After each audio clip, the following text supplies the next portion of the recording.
German crews mocked America's trapped Sherman, then discovered why tankers wouldn't trade it for a Panther. Climb inside this cramped steel coffin. Feel the weight of 45 tons pressing down through narrow treads. Your hands grip controls that respond like molasses in winter. The engine roars behind you, a temperamental beast that could die at any moment. Welcome to the Panther, Germany's so-called superior tank. The same machine that broke down more often than it fought. The same vehicle that spent more time in repair shops than on battlefields.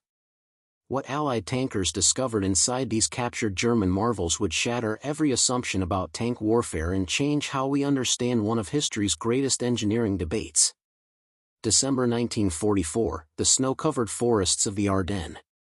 American tank crews huddled in their Shermans, watching German armor pour through the mist.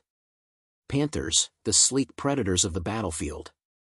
45 tons of sloped armor and a 75mm high-velocity gun. Every American tanker had heard the stories. One Panther could take on 5 Shermans.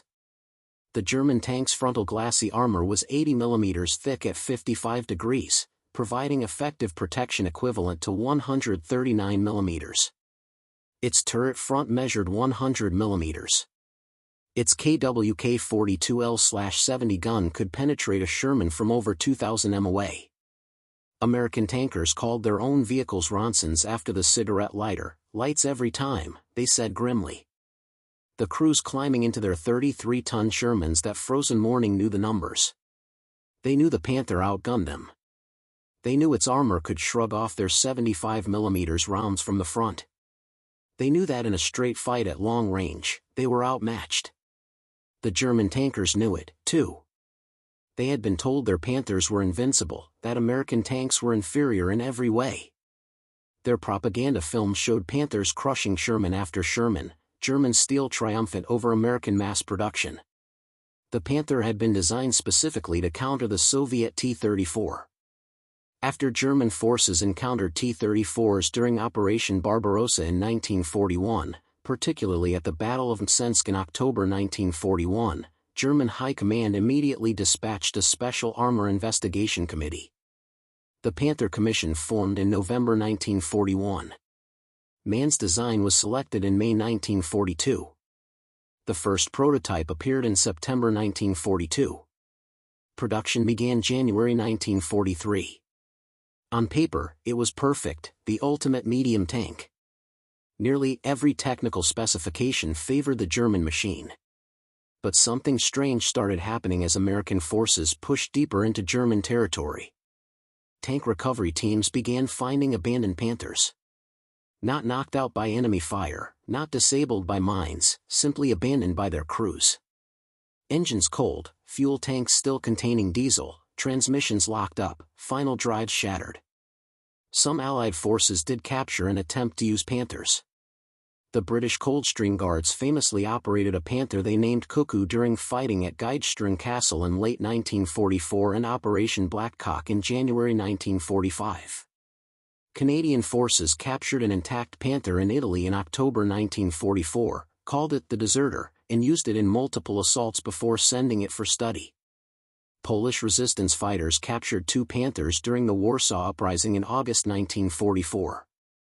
They used them to destroy German machine gun nests and to liberate the Gasioka concentration camp, freeing 348 prisoners. But within days, both Panthers were immobilized due to lack of fuel and batteries and had to be set on fire to prevent recapture. The pattern was consistent. Captured Panthers could fight brilliantly for short periods. Then they broke down. The British, who built 9 Panthers post-war using German parts and technicians, tried to conduct standard acceptance trials in 1947. They could not complete the trials. The Panthers kept breaking down. The British report concluded that very little information of any value was obtained due to the general mechanical unreliability of the Panther. The French Army, which operated Panther units post-war using captured vehicles, conducted the most thorough evaluation. Their 1947 technical report, titled Le Panther, stated directly, the truly weak spot of the Panther is its final drive, which is of too weak a design and has an average fatigue life of only 150 kilometers. Let that sink in. 150 kilometers, less than 100 miles before the final drives, the units that transferred power from the transmission to the tracks needed complete replacement. German wartime documents confirmed this catastrophic failure rate. General Guderian wrote in June 1944, the lifespan of the Panther's motors, 1,400 to 1,500 kilometers, is significantly higher than the Panther's final drives. A solution to the final drive problem is urgently needed. An Eastern Front report from March to April 1944 documented that since the 1st of March, 13 final drives were replaced in 30 Panthers. A January 1945 Panzer Commission report listed 370 defective final drives from Panthers requiring replacement. Half of all Panthers abandoned in Normandy showed final drive failures as the primary mechanical issue. The technical cause was well understood. Mann's original design called for epicyclic planetary gearing. This was changed to a double spur gear system due to gear-cutting machinery shortages in German industry. The double spur gears had inherently higher internal impact and stress loads. Here was the fatal flaw: the Panther's drivetrain had been designed for a 30 to 35-ton tank, but Hitler demanded extra armor and a heavier gun during development. The final production Panther weighed 45 tons. The final drive housings, designed for a lighter vehicle, simply could not handle the actual combat weight. The housings flexed under load, the gears inside bound up, destroyed themselves. Sherman final drives, by contrast, could operate for thousands of kilometers without major maintenance. French operational experience from 1946 to 1950 with their captured Panther units confirmed the 150 kilometers failure rate repeatedly. The Maybach HL-230 engine, while powerful at 690 horsepower, suffered chronic reliability problems. During Operation Citadel at Kursk in July 1943, Panzerabteilung 54 experienced 20 fuel pump failures by July 8. Fuel leaks from these failures caused 3 Panthers to become total losses due to engine fires. 2 Panthers from the initial deployment burned out from engine fires just getting off the trains before the battle even began.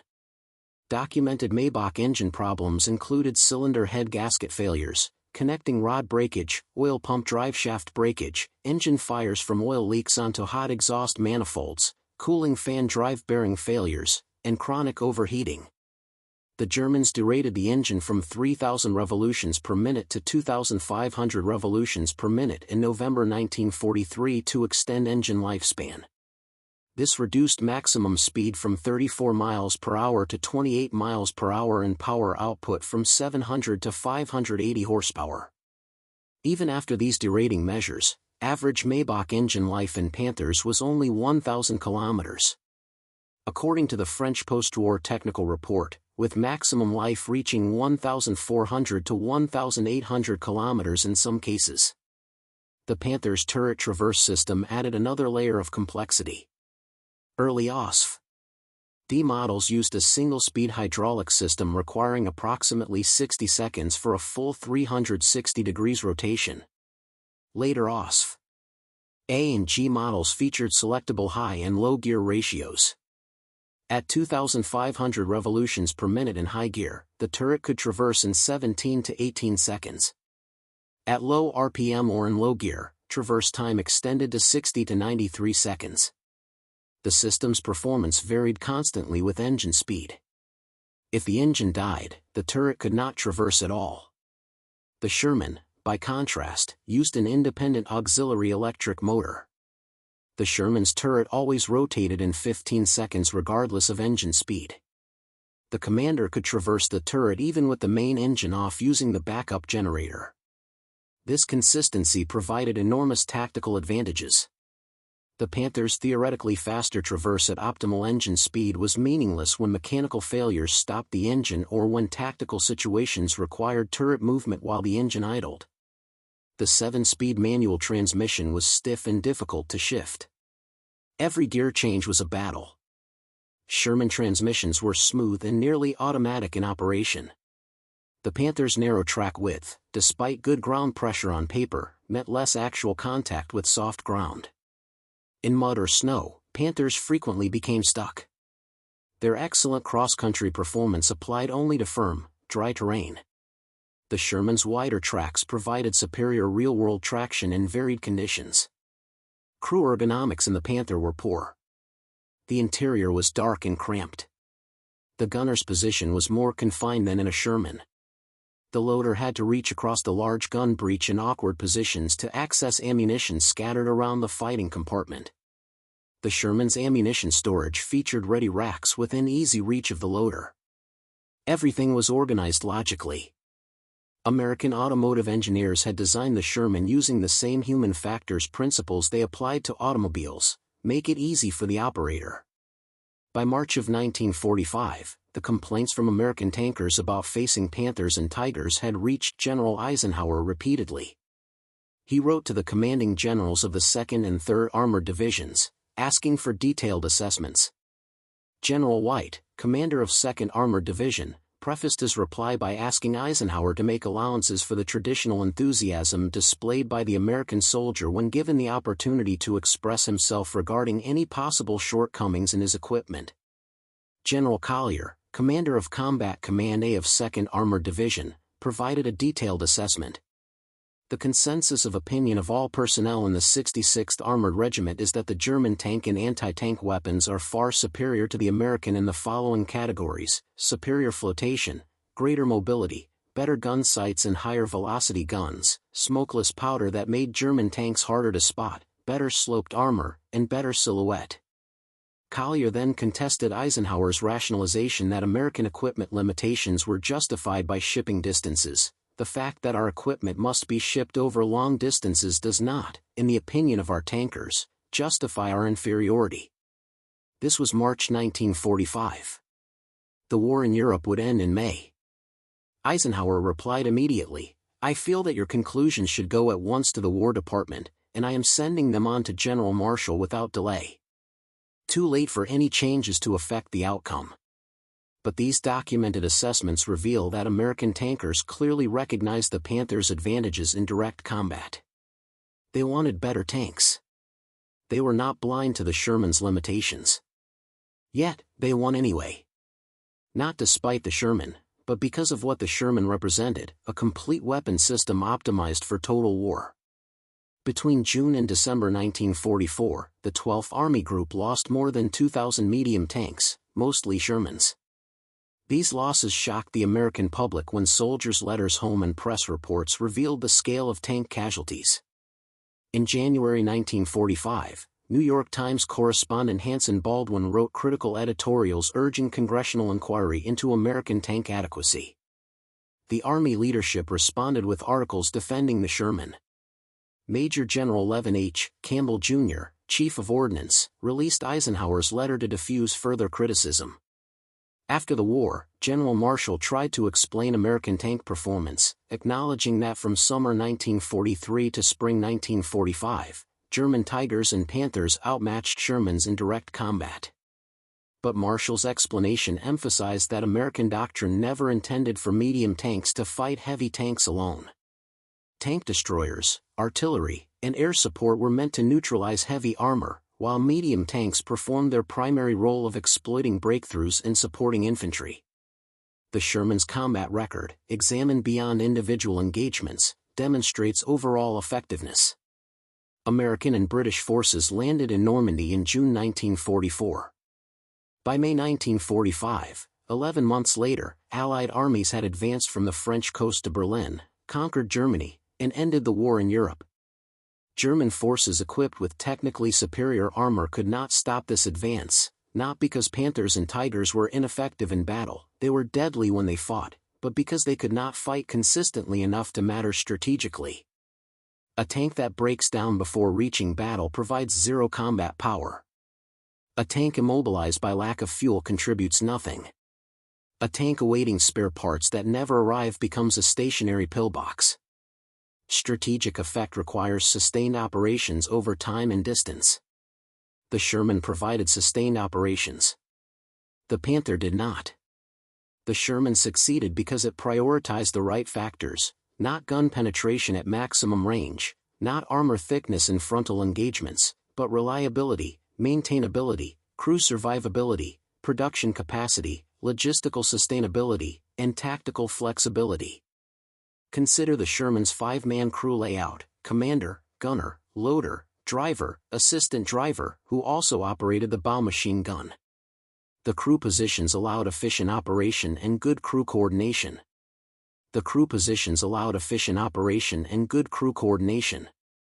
Multiple escape routes included a large belly hatch, side hatches, and turret hatches. When a Sherman was hit, crews had excellent chances of escaping. The British, after studying captured Tiger 131, used its technical details to help design the Sherman Firefly with the 17-pounder gun. Sherman variants addressed different tactical needs. The M4A3E2 Jumbo featured 102mm glacis armor and 152mm turret front armor. Fisher Tank Arsenal produced 254 Jumbos from May to July 1944. These were deployed as breakthrough tanks to lead assaults. The wet ammunition storage system introduced in Sherman production placed ammunition in water glycol jacketed bins. This reduced fire probability when penetrated from 60 to 80% down to 10 to 15%. This single improvement saved thousands of crew lives. The 76mm M1 gun, introduced in January 1944 and first seen combat in July 1944 during Operation Cobra, provided improved armor penetration. However, the 76mm gun had significantly worse high explosive performance than the 75mm. The 75mm M48 round produced 950 effective fragments in a 20-foot radius. According to U.S. Army Technical Manual 9-1907, the 76mm M1 produced only 560 fragments. The reduction in effectiveness was a real tactical limitation that many units preferred to avoid. American tankers understood that tanks fought infantry far more often than they fought other tanks. High explosive effectiveness mattered more in most combat situations than armor-penetrating capability. The Panther's 7.5 cm KWK-42L/70 gun, optimized for anti-armor performance with its high velocity and long barrel, fired a weaker E-shell compared to lower velocity weapons. High velocity, long barrel guns sacrifice explosive effectiveness for armor penetration. You cannot optimize for both simultaneously.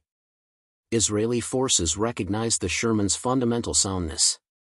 They modified, captured, and purchased Shermans extensively.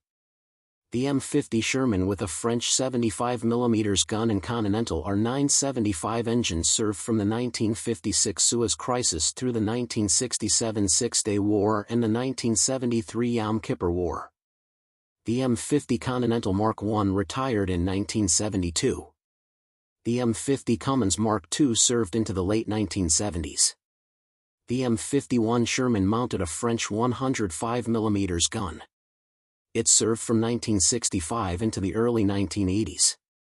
Israeli M51s successfully engaged modern Soviet T-54, T-55, and T-62 tanks using 105mm heat rounds.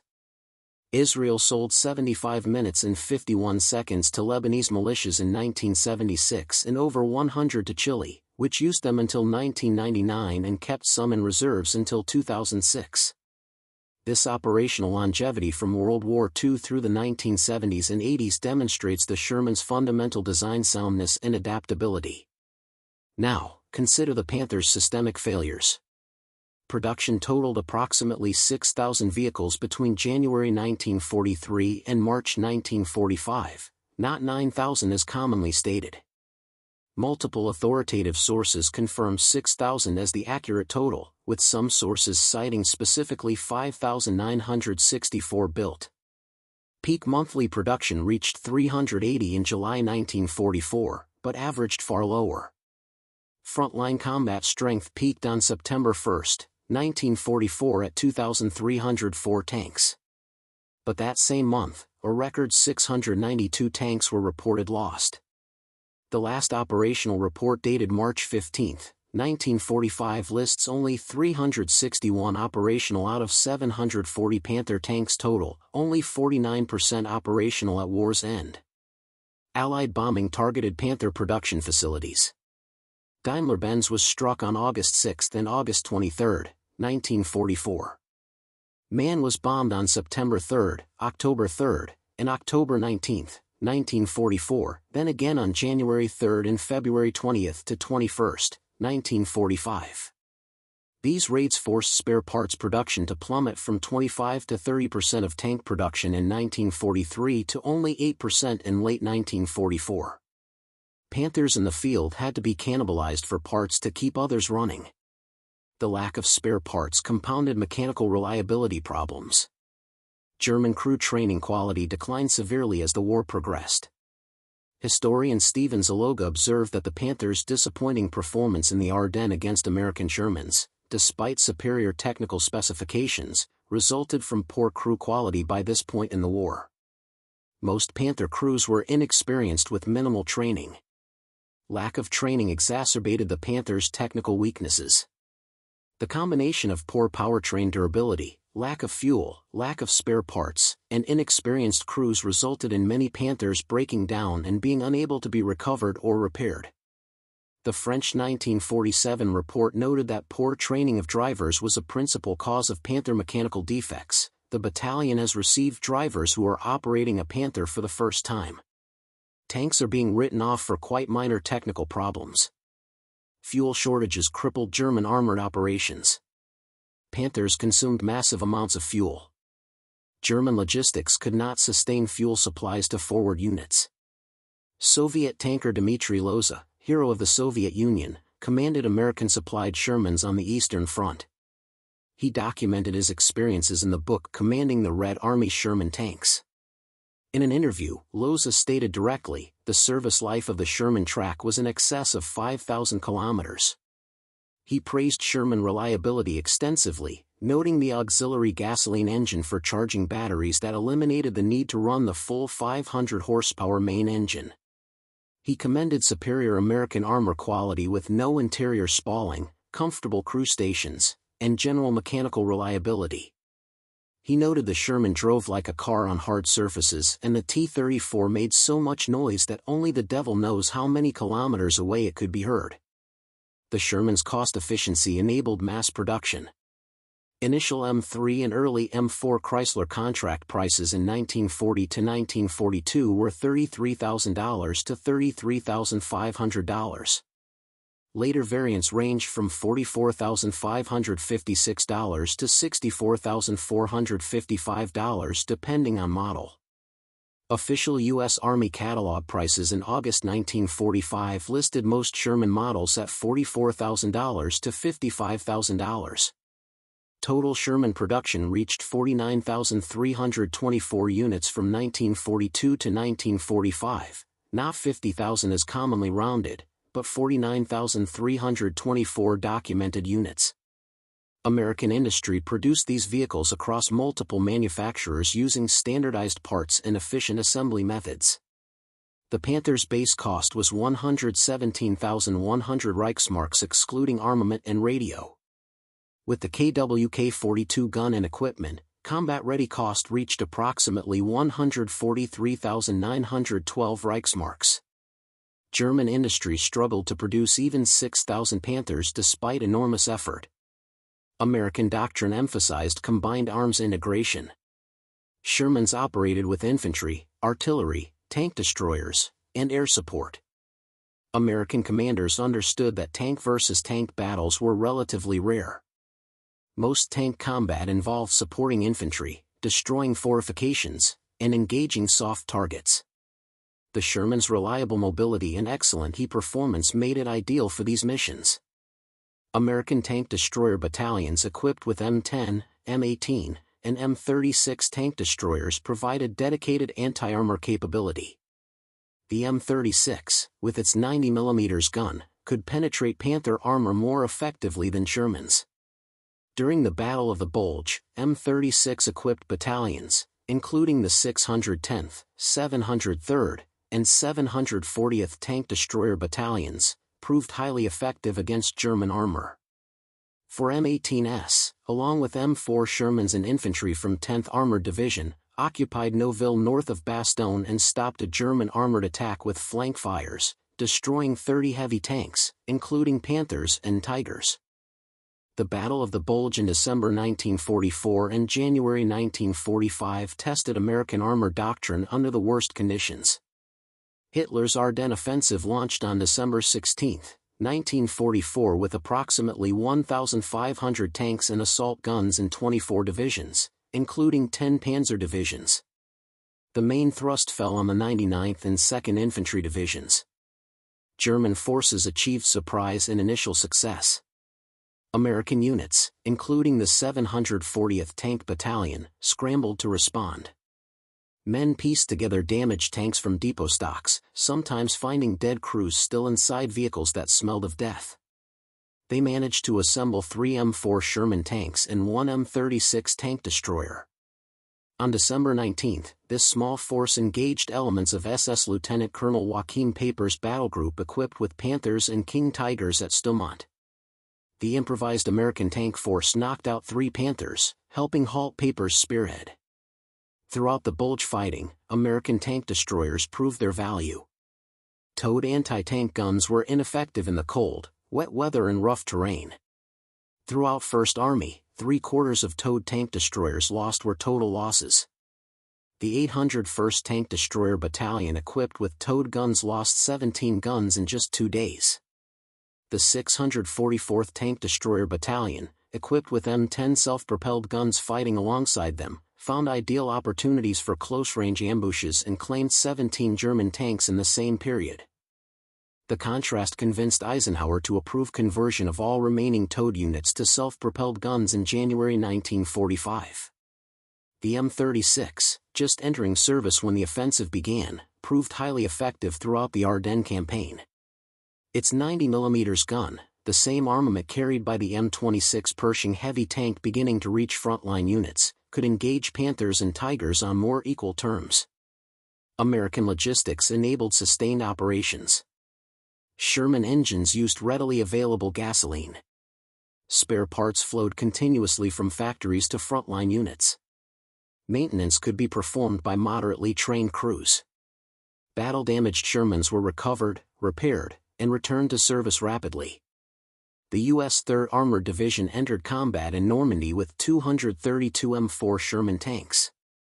During the entire European campaign, the division had approximately 648 Shermans completely destroyed in combat and another 700 knocked out, repaired, and returned to operation. This 580% loss rate sounds catastrophic, but it demonstrates the Sherman's greatest strength, the ability to be produced in such numbers that losses could be continuously replaced, the ability to be repaired and returned to service, the logistics system that kept replacement tanks flowing forward.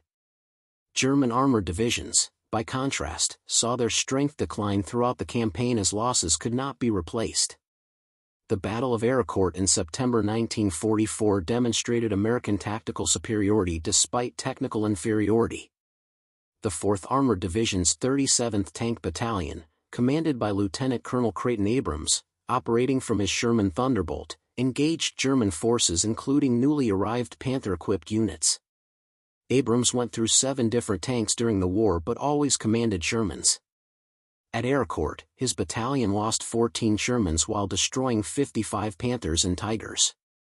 General Patton called Abrams the world champion tank commander. The engagement demonstrated that properly employed Sherman tactics, utilizing terrain, combined arms, and aggressive maneuver, could defeat technically superior German armor. The Sherman won World War II. Not alone, but American armored divisions equipped with Shermans spearheaded the breakout from Normandy, the drive across France, the crossing of the Rhine, the conquest of Germany. They accomplished this against German forces equipped with Panthers, Tigers, King Tigers, and Jag Panthers. Technically superior German armor could not stop American armored operations because wars are not won by technical specifications alone. Logistics wins wars. Reliability wins wars. Production capacity wins wars. Combined arms integration wins wars. Crew confidence wins wars. Adaptable doctrine wins wars. The Sherman embodied all these factors. The Panther embodied impressive specifications but failed at systemic integration. When Soviet forces captured Panthers and attempted to use them against Germans, the vehicles performed briefly then broke down. A February 1945 Lower Silesian offensive saw one captured Panther with an experienced crew from 4th Tank Corps under command of hero of the Soviet Union Lieutenant Nikolai Ivanovich Azeev used in a reconnaissance mission. At dusk, the tank passed through forest, attacked from the flank, and destroyed 3 enemy Panthers. During retreat to Soviet positions, it was hit by German artillery and damaged. After the battle, the tank was written off due to lack of spare parts and maintenance problems. Even when operated by skilled Soviet crews, captured Panthers proved unsustainable. The systematic analysis of tank effectiveness must account for the entire weapon system: design, production, logistics, maintenance, doctrine, crew training, tactical employment, and sustainability. The Panther excelled at a narrow set of specifications: gun penetration at long range, frontal armor protection in direct engagement, speed on good terrain. But it failed catastrophically at reliability, maintainability, production efficiency, logistics sustainability, crew ergonomics, and operational availability.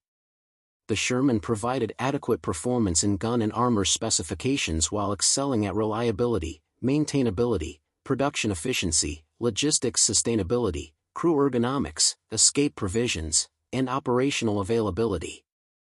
In total war, adequate technical specifications combined with superior systemic factors defeat superior technical specifications combined with inferior systemic factors. Every time. The lesson transcends World War II, the lesson transcends tank design.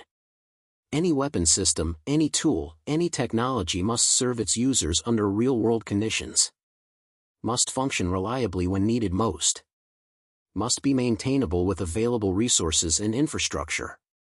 Must account for human factors in operation and maintenance. Must integrate effectively with other systems. Must align with operational doctrine. Must be sustainable through the logistics chain. Must be producible in quantities that meet demand. Technical excellence that ignores these factors produces expensive failures that look impressive on paper but collapse under operational stress. Practical adequacy that embraces these factors produces war-winning tools that perform reliably under the worst conditions. The Panther's development, rushed into production after encountering T-34s, never achieved the maturity needed for reliable field operations. Its combat debut at Kursk in July 1943 was disastrous, with widespread mechanical failures. Improvements reduced but never eliminated the fundamental design flaws. The final drive problem, rooted in weight growth beyond original design parameters, was never solved. Engine reliability improved somewhat, but remained poor compared to Allied tanks. The complexity of the design exceeded German industrial capacity to manufacture with adequate quality control, especially as Allied bombing damaged factories and disrupted supply chains. The Panther represented German engineering's tendency toward over-optimization for specific parameters at the expense of overall system effectiveness. The Sherman represented American industrial pragmatism: design for manufacture, design for maintenance, design for logistics, design for the crew. The Sherman was never intended to be the best tank by any single metric. It was intended to be good enough at everything while being excellent at the factors that mattered most for sustained operations: reliability, maintainability, producibility. The automotive industry's mass production expertise applied to plate tank manufacturing created a weapon system that could be built by the thousands and sustained across global supply lines. Ford, Chrysler, General Motors, American Locomotive Company, Baldwin Locomotive Works, Lima Locomotive Works, Pacific Car and Foundry Company, and others produced Shermans using standardized components and efficient assembly methods. The last Panther rolled off production lines in March or April 1945. By then, many were being abandoned before even reaching combat units due to lack of fuel and trained crews. The last Shermans rolled into Berlin in May 1945 as the war in Europe ended. Israeli-modified Shermans fought in the Yom Kippur War in October 1973, nearly 30 years after the war ended. This operational longevity gap of 3 decades between the Panther's extinction and the Sherman's continued evolution illustrates which design philosophy proved more sustainable. The Panther was a developmental dead end. No post-war tank designs borrowed significantly from it. The Sherman influenced post-war tank development globally because its fundamental approach, prioritizing reliability and maintainability alongside combat capability, represented the correct balance for practical military operations. American tankers in 1945 understood these truths through direct experience. They faced Panthers in combat. They recovered abandoned Panthers from the battlefield. Some units evaluated captured Panthers. They recognized the Panther's advantages in direct engagements. But they also recognized the Panther's fatal weaknesses in sustained operations. They understood that a tank unable to reach the battlefield due to mechanical failure provides zero combat power. They understood that a tank burning through fuel faster than logistics can supply becomes immobile. They understood that a tank requiring specialized parts unavailable in the field becomes scrap metal. They understood that a tank with inadequate crew escape provisions becomes a death trap when hit. The Sherman's nickname as Ronson Lighter reflected the real fire danger from ammunition stowage in early models. This was a serious problem that cost lives. American engineers responded with wet ammunition stowage, dramatically reducing fire risk. German engineers made no equivalent improvements to Panther's survivability. The Sherman's relatively thin armor was a real vulnerability in direct tank combat. American doctrine responded by emphasizing combined arms, avoiding frontal engagements when possible, and using tank destroyers for anti-armor missions. German doctrine emphasized increasingly heavy armor on new tank designs, resulting in vehicles too heavy for their drivetrains and too expensive to produce in adequate numbers. Different approaches, different results. The American approach won. The statistical evidence is overwhelming: 49,324 Sherman tanks produced, 6,000 Panthers produced. Sherman operational availability rates remained high throughout the war. Panther operational availability declined to 49% by March 1945. American armored divisions maintained combat effectiveness from Normandy to Berlin despite heavy losses because the logistics system continuously replaced losses. German armored divisions declined in strength throughout the campaign as losses exceeded replacement capacity. American combined arms doctrine integrated tanks with infantry, artillery, air support, and specialized vehicles effectively. German doctrine increasingly relied on tanks alone to compensate for declining infantry and artillery capability. Understanding the Sherman's success requires examining American industrial mobilization. When war began, American automotive manufacturers converted production lines from civilian vehicles to military equipment. Ford's River Rouge plant, Chrysler's tank arsenal, General Motors facilities, all transformed to produce tanks using assembly line methods perfected for automobile production. Workers who had built cars applied the same efficiency principles to building tanks. Standardization of parts across manufacturers meant a transmission from one factory fit a hull from another factory. A gun mount from Fisher Tank Arsenal matched a turret from American Locomotive Company. This interchangeability, commonplace in automobile manufacturing but novel in military production, enabled unprecedented production rates and simplified field maintenance. The Sherman design prioritized ease of manufacture. Curved armor plates, while more resistant to penetration, require expensive dies and specialized presses. The Sherman used largely flat armor plates that could be cut and welded efficiently. The cast turret could be produced in large foundries using techniques adapted from civilian heavy industry. The suspension system used vertical volute spring units, simple and reliable, that could be manufactured by companies with no previous military experience. Every design choice reflected the priority of mass production without requiring specialized tools or techniques. Training new tank crews in the Sherman took approximately 13 weeks at armored training centers. The layout was intuitive for men familiar with automotive equipment. The controls responded predictably. The maintenance procedures, documented in clear technical manuals, could be learned by mechanics with basic automotive background. German Panther training required longer periods and more specialized instruction due to the vehicle's complexity. As German losses mounted and training time shortened, crew quality declined.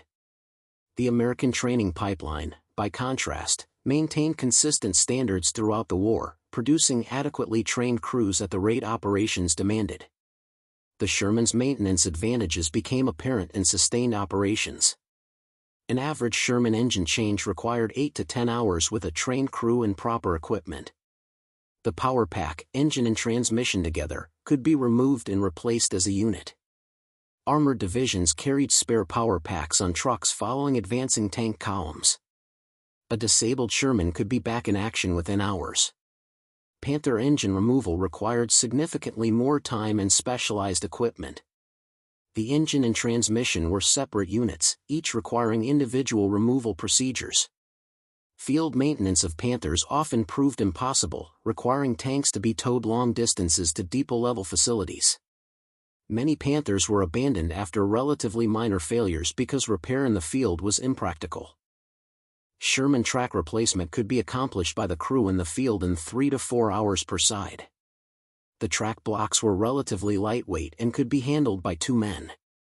Panther tracks were heavier and more difficult to work with. The interleaved road wheel system, while providing excellent ride quality, meant that if an inner road wheel was damaged, multiple outer wheels had to be removed first to access it. In winter conditions, mud and snow froze between the interleaved wheels, immobilizing Panthers until extensive de-icing efforts were completed. Shermans, with their simpler suspension and independently mounted road wheels, did not suffer this vulnerability. The logistics tail for Sherman operations was extensive but sustainable. Each armored division required thousands of tons of fuel, ammunition, spare parts, and supplies monthly. American logistics units delivered these supplies reliably across growing distances as armies advanced through Europe. The Red Ball Express, a truck convoy system, delivered 7,000 tons of supplies daily at its peak. Liberty ships brought material from American factories across the Atlantic. The logistics system worked because it was planned, resourced, and executed as an integrated whole. German logistics, by contrast, collapsed as Allied bombing destroyed rail networks, fuel production facilities, and transportation infrastructure. Even when Panthers were mechanically sound, lack of fuel immobilized them. Sherman fuel consumption, while substantial, remained within logistical sustainability. Combat operations consumed fuel at high rates, but American logistics could deliver adequate supplies continuously. Panthers consumed fuel at similar or higher rates, but German logistics could not maintain supply. The difference was not vehicle consumption, but logistics system capacity. American logistics was built to support mechanized warfare on a global scale across ocean supply lines. German logistics was designed for relatively short campaigns within Europe and collapsed under sustained operations and Allied interdiction. The Sherman succeeded because it was designed, produced, and employed as part of a complete military system. The Panther failed because it was designed as a technically superior weapon without adequate consideration for the system required to sustain it in combat. Wars are fought by systems, not by weapons. The side with the better system wins, even when the enemy has better weapons. The United States in World War II built and sustained a military system capable of projecting power globally, supplying forces across oceans, maintaining equipment in harsh conditions, training replacement personnel continuously, and adapting doctrine to changing circumstances. Germany built increasingly sophisticated weapons that its industrial base could not produce in adequate numbers, its logistics network could not sustain in the field, its training pipeline could not provide adequate crews for, and its tactical doctrine could not employ effectively given declining resources. Post-war analysis by military professionals confirmed these conclusions. The French Army, operating captured Panthers from 1946 to 1950 in the 501st and 503rd Armored Regiments, documented every mechanical failure and operational limitation. Their 1947 technical report, Le Panther, became the definitive assessment of the vehicle's true performance under sustained military operations. The report confirmed the 150 km final drive life, the 1,000 km engine life, the maintenance difficulties, the fuel consumption, the crew discomfort, the tactical limitations. French engineers and tankers, initially impressed by the Panther's specifications, concluded that the Sherman was the superior combat vehicle when all factors were considered.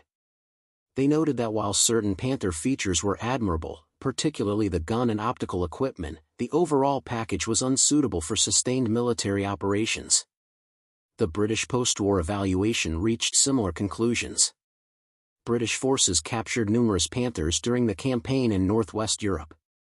After the German surrender, British authorities commandeered a German Panther assembly facility at Hanover and forced completion of 9 additional Panthers using existing components and German technicians.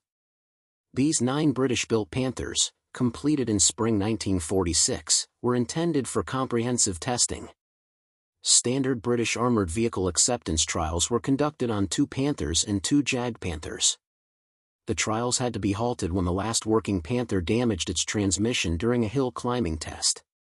All other Panthers had already been cannibalized for spare parts or had broken down from mechanical failures. The conclusive report dated February 1948 stated that very little information of any value was obtained, noting the reason as the general mechanical unreliability of the Panther and Jag Panther tanks. Britain, like France, found that captured Panthers were interesting technically but useless operationally. American testing at Aberdeen Proving Ground in Maryland examined captured Panthers, though detailed public reports comparable to the French assessment have not been widely published. Multiple Panthers were documented at the U.S. Army Ordnance Museum at Aberdeen. The facility specifically examined captured enemy equipment from every battlefront. American engineers recognized the Panther's advanced features, but also documented its numerous flaws. The knowledge gained influenced post-war American tank development, though not by copying Panther systems. Rather, American engineers learned what not to do, how over-optimization for specific parameters creates systems that fail under operational stress, how complexity without corresponding reliability produces unusable weapons, how impressive specifications mean nothing if the vehicle cannot be sustained in combat. The developmental dead end of the Panther contrasts sharply with the Sherman's evolutionary success. Many World War II weapon systems continued in service for decades or influenced post-war development significantly. The German Me-109 fighter was produced and developed by Spain and Czechoslovakia into the early 1960s. Mauser rifles remained in service with numerous armies post-war. But the Panther vanished. No nation adopted it for post-war service once captured stocks and spare parts were exhausted. The Soviets, who captured hundreds of Panthers, used them briefly then discarded them. Czechoslovakia and other Eastern European nations that operated captured Panthers in the immediate post-war period quickly replaced them with Soviet designs. France and Britain, after thorough evaluation, concluded the Panther was not worth continued operation. The design influenced no subsequent tank development in any meaningful way. The Sherman, by contrast, evolved continuously. The basic M4 platform was adapted for dozens of specialized roles. Tank recovery vehicles, armored personnel carriers, self-propelled artillery, rocket launchers, bridge layers, mine clearers, and flamethrowers all used Sherman chassis. The adaptability of the design allowed it to serve in roles far beyond its original purpose. Israeli modifications produced vehicles that fought successfully in the 1960s and 70s against Soviet-designed armor. The M50 and M51 represented comprehensive rebuilds that retained only the basic hull while upgrading every system. These Israeli Shermans mounted French cannons, American or British engines, improved suspension, modernized fire control systems, and enhanced armor. They proved that the fundamental Sherman design was sound enough to accept decades of improvements. The Panther's design allowed no such evolution. Its complexity and tight integration meant modifications were impractical. The vehicle was optimized for its original configuration and could not adapt. The Sherman represents one of history's most successful weapon systems, not because it was perfect, not because it was the best tank by any single metric, but because it was good enough, reliable enough, maintainable enough, producible enough, and trusted enough by the crews who fought in it. That combination of adequate technical capability with superior systemic factors created a weapon that won the war. The Panther represents a cautionary tale about the limits of technical superiority. Impressive specifications matter little when the weapon cannot reach the battlefield, cannot be sustained in combat, cannot be produced in adequate numbers, and cannot be operated effectively by available crews.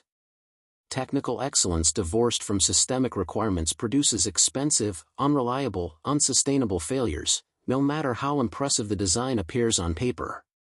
History has delivered its verdict. The Sherman won. The Panther lost. Not in any single engagement, but in the campaign that mattered, the production battle, the logistics battle, the sustainability battle, the reliability battle. American tankers understood this. They lived it. They fought in it. They won because of it. 79 years later, the lesson remains clear: wars are won by systems, not by weapons.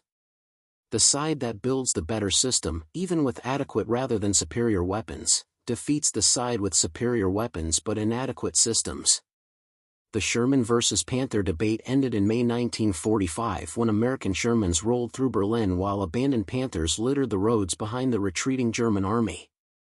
The debate never should have existed. The answer was always obvious to those who understood that effectiveness in war is measured not by specifications but by results.